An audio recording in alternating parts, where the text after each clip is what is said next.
问你几个问题，你知道为什么泽连斯基突然就从西方追捧的抗俄招牌变成了没有话语权的弃子，要被逼着签署对乌克兰极为不利的和平协议吗？你知道为什么特朗普明知道是杀鸡取卵，还不怕把盟友关系搞崩，几乎硬逼着欧盟和日韩各交出数千亿美元的关税或免费吗？你知道为什么高市早苗在台海问题上疯狂踩我们的红线，而一向挑事不嫌多的美国却反倒打电话让他消停点吗？你知道为什么美国不把重心放在中东，放在亚太，反倒抽调大量兵力围着委内瑞拉炸船玩吗？这一连串看上去挺诡异的操作，现在终于有了好的解释了。所有的底层逻辑都藏在几天前白宫公布的那份2025年美国国家安全战略里。很多人可能还没意识到这份文件的分量，以为这只是一份例行公事的官样文章。但我要告诉各位的是，在这份特朗普亲自签署的文件里，那个我们熟悉的喜欢满世界管闲事儿、扛着地球跑的世界警察正式宣告死亡，取而代之的是一个精明、冷血、只认钱不认人的武装讨债队。他在序言里毫不客气地写道，我们做的一切都是把美国放在第一位，并宣称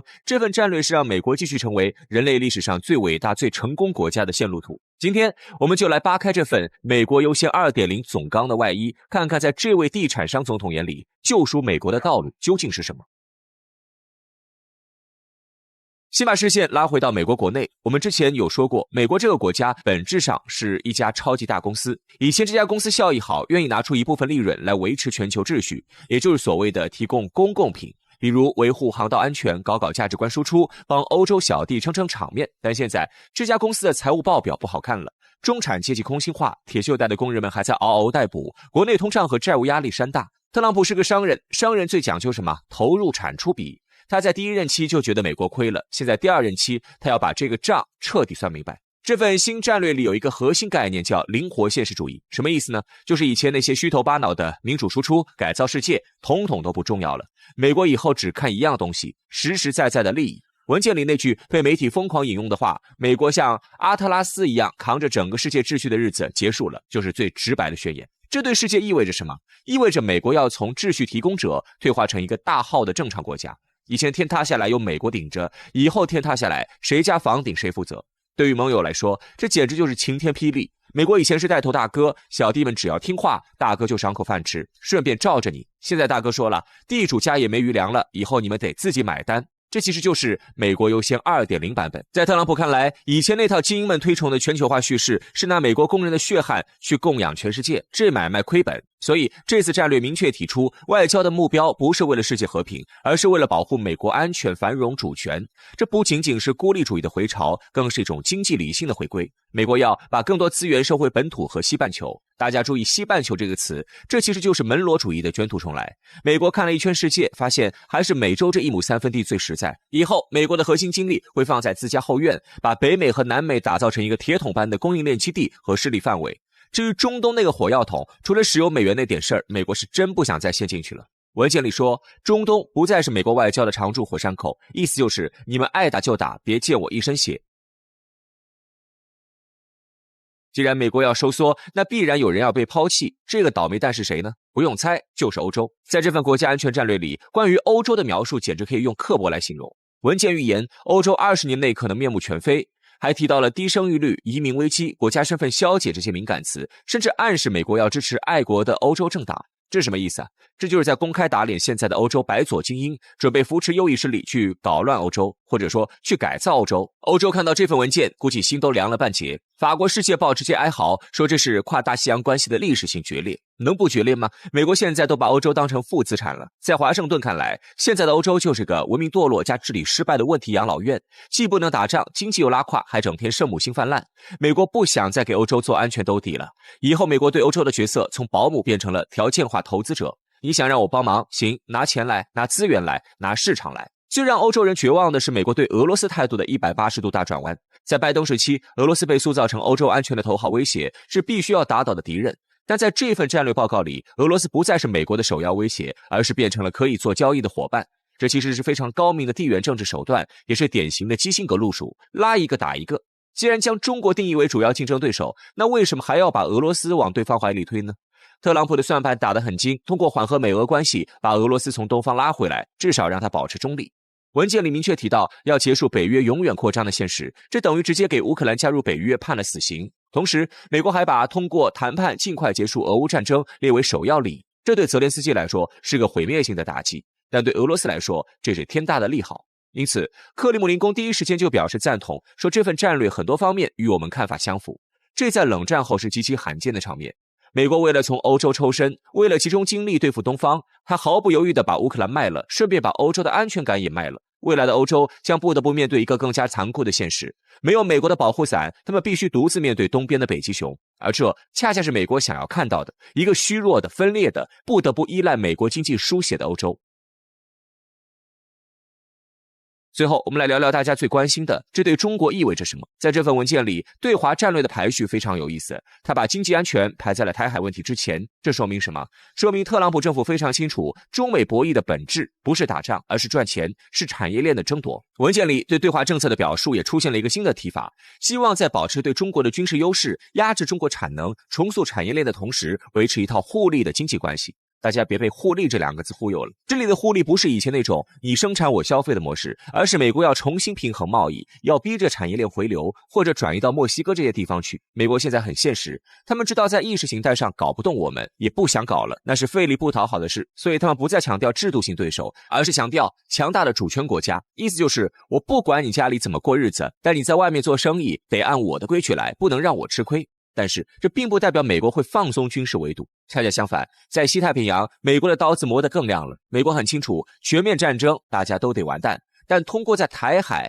在南海制造高压态势，可以持续消耗我们的精力，破坏我们的外部发展环境。而且美国这次学精了，他不再自己单打独斗，而是拼命压榨盟友。日本、韩国、澳大利亚都被点名要求增加军费，开放更多基地，这就是阿特拉斯不干了的具体体现。大哥不出手，小弟们得顶在前面当炮灰，所以我们未来面临的局面将是非常复杂的。一方面，中美之间的生意还得做，甚至可能在某些领域还会扩大合作，因为美国也需要市场，特朗普也需要给他的选民交代。另一方面，美国会像一个流氓一样，一边跟你谈判桌上握手，一边在桌子底下踹你的脚。虽然美国现在的战略重心是收缩和搞经济，他不想真的卷入一场大国战争，但他会不断的切香肠，不断的恶心我们，试图打断我们的复兴进程。这就是我们常说的斗而不破，但这个斗的烈度至少在当下会稍有降低了。看完这份文件，很多人可能会觉得美国是在认怂，是在衰落，但我得给各位泼一盆冷水。以前的美国像个虚胖的巨人，为了维持面子到处撒钱管闲事，透支自己的国力。而现在的美国开始务实了，他不再做那些虚头巴脑的面子工程，而是开始实打实的修补自己的里子。文件里反复提到的西半球优先，说白了就是要把整个美洲变成他刀枪不入的铁桶阵。他想干什么？他想利用墨西哥的廉价劳动力、加拿大的能源、南美的矿产，再加上美国的顶层科技，在自家门口重新打造一套完全没有中国参与的独立的工业产业链。这是一个非常狠毒的阳谋。我们过去总说美国离不开中国的商品，这是我们博弈的最大底牌，但这份战略告诉我们，美国正在拼命试图抽掉这张底牌。一旦美国把这条全新的美洲产业链跑通了，一旦他完成了本土工业基础的重建，不再依赖我们的制造能力了，那他手里那把达摩克利斯之剑就会毫不犹豫地砍下来。到那时候，中美之间的缓冲垫将不复存在，我们将直面一个工业造血能力满血复活的超级大国。所以千万别觉得美国收缩了，我们就能躺赢，这并不是什么霸权的黄昏，而是一个老牌帝国在断臂求生，在积蓄力量，准备进行最后的反扑。未来的5年是美国补课的5年，也可能是我们面临封锁最严密的5年。对手已经开始在后院磨刀修补铠甲了，如果你还沉浸在东升西降的盲目乐观里，那是会吃大亏的。丢掉幻想正是对手的每一次进化，保持12分的清醒和高度的危机感，同时不断强化我们自身的硬实力，让美国明白无论他如何通过战略收缩搞孤立主义来延续霸权，在我们绝对实力的面前，这一切阴谋诡计都是徒劳的。说到苏联解体，我们总会提到的一个原因，过度强调重工业，导致苏联经济长短腿明显。这个论调我们说了很多年，可是各位有没有想过，苏联是如何走上过度发展重工业的道路的？他们明明意识到了问题，但又为啥一直没有调整？苏联最早决定重点发展重工业的原因，得追溯到它刚成立的时候。它是沙俄的继承者，而沙俄本就是一个农业国。1913年时，它的工业产值仅占世界的 2.6%， 且重工业占比不足 35%。而一战的摧残更是让它本就孱弱的工业产值暴跌 86%， 只能守着农田傻乐，斯拉农夫了属于是。所以苏联的工业自然很孱弱，尤其是重工业。注意啊，重工业的产弱可不是说它地里没有拖拉机，工地没有挖掘机，而更重要的是它军工产能的不足。这一点新生的苏联可以说是深有体会，因为在当时的苏俄内战中，他们就因为缺乏武器装备而屡屡陷入被动。秉持着活下去再谈别的的理念，斯大林提出了用10年时间走完西方国家100年工业化进程的目标，决定优先发展重工业。为此，他推出了一系列高强度的政策。在头2个5年计划中，他将超过 80% 的工业投资都投在了重工业发展上，建设了一批钢铁厂和军工厂。当时恰逢西方经济危机，很多专家工程师失业，于是苏联又趁机从美国聘请了超 1.5 万名工程师，甚至引进了福特汽车的生产线，建起了像哈尔科夫拖拉机厂、斯大林格勒拖拉机厂等企业。这些企业平时负责制造拖拉机，等到战时可以无缝衔接制造坦克。当然，他们全部都是国企，不需要对盈亏负责，盈利了国家收走，亏钱了国家补上。而在民间则掀起了斯达汉诺夫运动这样的生产竞技运动。斯达汉诺夫可以理解为俄国的铁人王进喜，他是一个劳动模范，创造了超出生产任务13倍的产量。在官方的宣传下，他的行动点燃了群众的生产热情，让民间掀起了生产竞赛。通过这样一系列措施，到第2个5年计划结束时，苏联的工业产值较1928年增长了5倍，钢产量从430万吨飙升到1770万吨，煤炭产量从3540万吨增长到了 1.28 亿吨，石油产量从1160万吨增长到了3040万吨，而发电量也从50亿千瓦时增加到了362亿千瓦时，实现了数倍增长。就这样，苏联一跃成为了世界第2、欧洲第1大工业国。但在这些亮眼成绩的背后，是无数农民的哀嚎。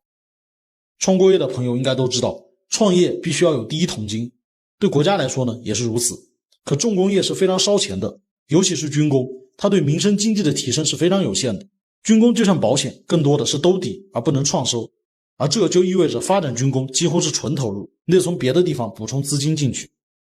这笔资金就是原始积累。对英法来说，原始积累是吸血广大的殖民地，对日韩来说是出卖主权换来的美国产业转移，而对苏联来说呢，它既没有殖民地，更不可能让渡主权，所以它的原始积累就是农业。为了有足够的资金投入重工业发展，苏联对农村实行了高强度的压榨和严格管控。首先解散个人农庄，将农民都编入集体农庄。其次，对富农重拳出击，无数富农被流放或者处决。第三，对农产品统一定价，强制压低农产品的收购价，禁止农产品的自由交易，统一由国家收购和售卖。在管控价格的同时，又抬高了农机、化肥等生产资料，让农民的钱源源不断地流向重工业，而这就是工农业剪刀差。这样的高压政策让农民苦不堪言，尤其是在乌克兰地区，相关的政策更是变本加厉。的工业化正是在这样悲惨的底色中大步前进。那么这样的工业化值不值得呢？不知道，因为苏联没有时间思考这个问题，二战就爆发了。二战是苏联工业化成果的试验场，事实证明他们做得很不错。在1931到1940年之间，苏联生产了坦克 10.4 万辆，军用飞机 10.5 万架，几乎都是同时期德国的2倍。像卡秋莎火箭炮、波巴沙冲锋枪、T-34坦克这样的武器，就跟下饺子一样，从生产线直接送上了战场。这也是苏联和德国的钢铁洪流对撞中最终能取得胜利的关键因素。二战结束后，铁幕在东西方之间降下，冷战开始了。在我们的印象里，冷战是欧美孤立苏联，实际上他们可以说是相互孤立，两边都带着一帮小弟和对面主动脱钩。所以我们也可以说，现在中美的竞争绝不是冷战的翻版，甚至没有任何相似之处。美苏之间的冷战，往大了说，对抗是全方面的；往小了说，就跟小朋友一样，你有的我也必须要有。自此，两国开始了漫长激烈的竞赛，从核武器到航天到各种组织，总之一句话，你有的我也必须要有。斯大林之后的苏联领导人是赫鲁晓夫，众所周知，赫鲁晓夫是全盘否认斯大林的，他倒是有意识削减军费，发展民生，可他运气不太好，在他任上，古巴爆发了导弹危机，人类差点爆发核大战。后来美苏之间又开展了航天航空领域的竞赛，迫使苏联不得不维持在重工业上的巨量投入。诚然，苏联的人造卫星和载人航天都是非常伟大的成就，哪怕在冷战的当时，加加林在欧美都是万人空巷的时代偶像。但我们应该意识到，一个加加林、一颗卫星的背后都是极大的资源投入，更何况苏联的经济模式一直存在着大量的浪费，投入产出远不如美国。到了勃列日涅夫时代，苏联的问题就愈发严重了。勃列日涅夫这个人吧，是个好人，自己活也让别人活，只要能顺着他，他几乎不会管你。